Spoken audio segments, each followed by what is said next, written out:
पत्नी के नाम पर जमीन खरीदने वालों के लिए बड़ी खबर है। नमस्कार, स्वागत है आप सभी का लीगम फीगम स्टडी विथ मी में। मैं हूं आपके साथ एडवोकेट पुलकित अग्रवाल। hindi.news18.com वेबसाइट पर एक खबर पब्लिश हुई है 23 फरवरी 2024 को सुबह 8:06 पर।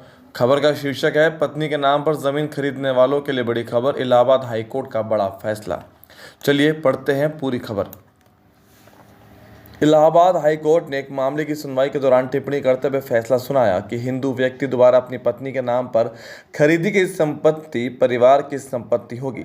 न्यायमूर्ति अरुण कुमार सिंह देशवाल की पीठ ने कहा, क्योंकि आमतौर पर पति अपनी पत्नी के नाम पर संपत्ति खरीदता है और वह गृहिणी है और उसके परिवार के लाभ के लिए आय का कोई सोर्स नहीं है।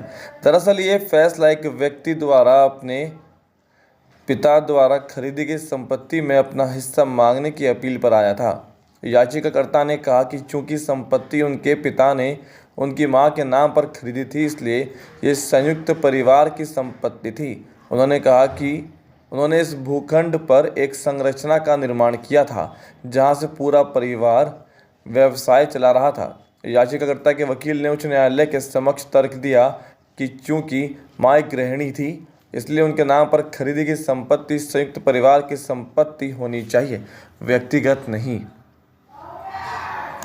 वकील ने 2001 के मामले में के फैसले का हवाला दिया, जहां ये कहा गया था कि यदि हिंदू अपनी पत्नी, जो कि एक गृहिणी है, के नाम पर संपत्ति खरीदता है तो ये माना जाएगा कि ये एक बेनामी लेन देन है, जब तक कि पत्नी द्वारा अपनी आय से खरीदी हुई ना हो। प्रतिवादी परिवार के सदस्यों के वकील, जिसमें उनकी मां और भाई भी शामिल थे, जिन्होंने 1974 के एक मामले का हवाला दिया जहां हाईकोर्ट ने देखा था कि ऐसा कोई अनुमान नहीं है कि एक हिंदू संयुक्त परिवार संयुक्त संपत्तियों का मालिक है, जब तक कि ये स्थापना ना हो जाए कि उसके पास पर्याप्त केंद्र है उस संपत्ति को हासिल करने के लिए।